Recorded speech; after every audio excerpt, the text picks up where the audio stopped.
I'm Shay and today we are going to be making roti, which I don't have much experience making. I failed at it a lot of times. I've successfully made it like maybe once or twice. So today we're going to try and perfect this recipe. I'm doing a series of requested recipes, anything. It can be super weird, so make sure you drop your comment below what you want to see next.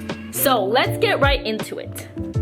This is by far the best roti I have ever made. It's a really good recipe. I found a really good technique, so I'm excited to share this with you guys. I do want to say the portions I use in this video are for 4 pieces of roti. So if you're gonna need to make more, make sure you adjust accordingly. We're gonna start with our dry ingredients. For that, you will need 1 cup of flour. I know this looks like more than that, but I promise you it's just 1 cup of flour.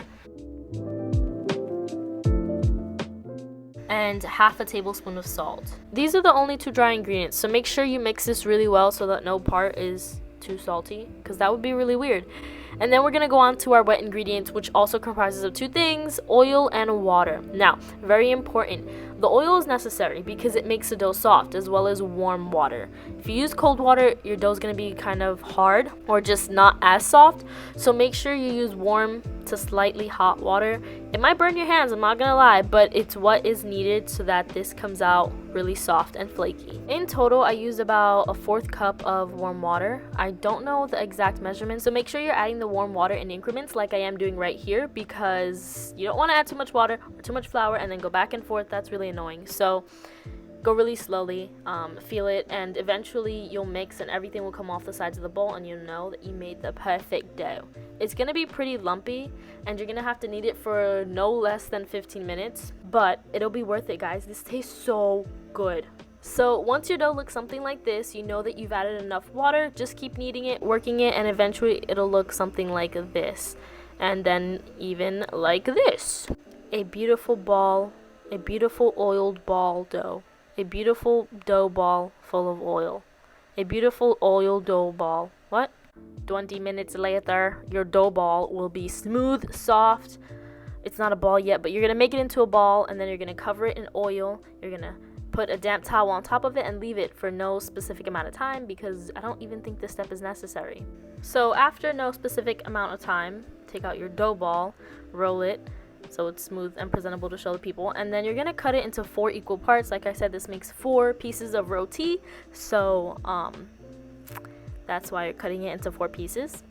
Try your best to get it into 4 equal pieces, because I did not, and then I had one little tiny roti, which was not cool, because then someone has to get a little one, and who wants a little one? No one. So yeah, make sure they're even. This is a step that I added into my process of roti making just recently, just this last time right here. This is the first time I'm doing it, but I saw it on a video, and this is what changed my whole roti experience, my whole quality of roti making. So make sure that you follow this step.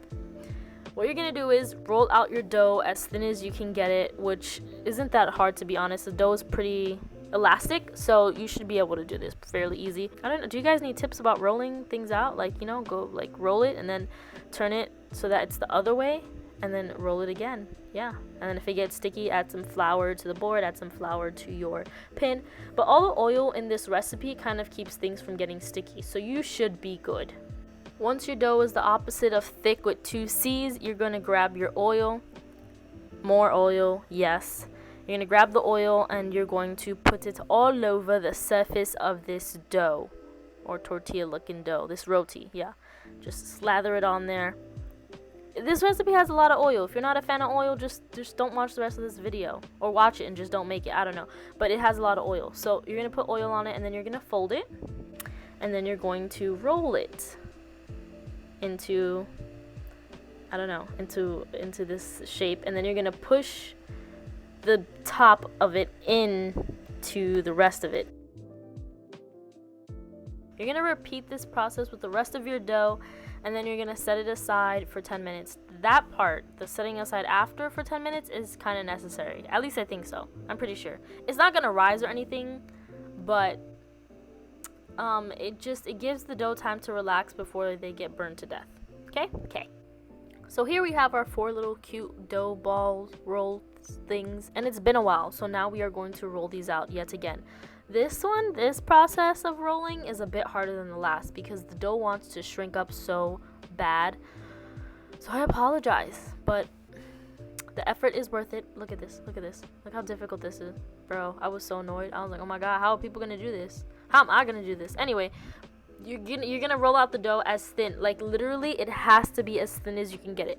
So thin that when you pick up the dough, you should be able to see your hand under it, like a shadow of your hand under it. It's important. Muy importante. ¿Tú entiendes? You need to roll it out super thin, or else your dough is gonna be hard and like a cracker and not like a soft roti with flakes. So please roll it out as flat as you can get it. Put the effort in. Get a workout on. Skip the gym today. You know, there's no gym. You can't go to the gym. Skip your home workout today and just make this roti, okay? So now that your roti is so thin, you almost have to peel it off the board. And look, when I pick up my camera, you see how it's kind of translucent and you can see my hand through it? That's how thin you need it. Now you're going to add oil. Yes, more oil to a pan. And then you're going to slap that baby on there. Honestly, it should be thinner than this one. The one I did after this was perfect, like perfect type of material. I found it. I did record it. I recorded a clip of the best one, the best roti. So you can see this one's much thinner. It's not perfect, but it's much thinner, and this one cooked a lot better. Also, muy importante is that you oil this every time you flip it. Literally every single time. I told you there's a lot of oil in this.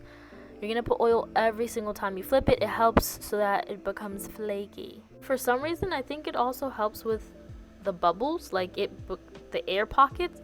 I don't know, science people, like, you know, can you explain it in the comments? Because I don't know why, but it does. Like, look at this one. It came out really, really good.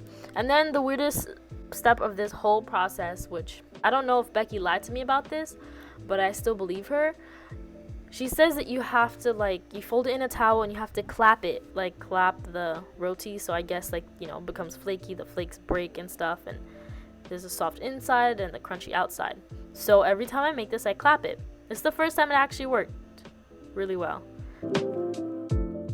So here we are, guys, 7 minutes later, and we have some flaky, crunchy, perfectly made roti. Whoop, whoop. To be honest, it doesn't take 7 minutes, obviously. Maybe like 20 at most.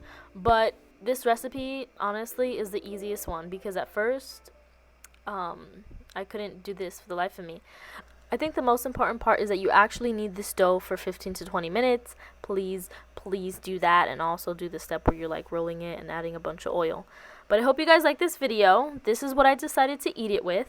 Some tempeh with curry, a kale, mushroom, lentil curry, and then a big piece of roti. So let's just cut to me in the outro. The recipe for this is gonna be uploaded next week, so check that out. But this is a perfect pairing in my opinion. The roti is the best I've ever made it. Super flaky, super soft, and it tastes super good with this.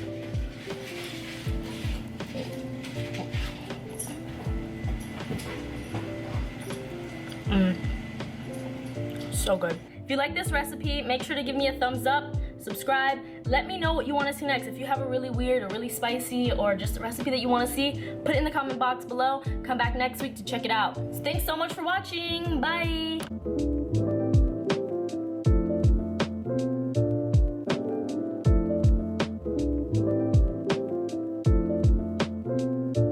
A mess. This is not even my shirt.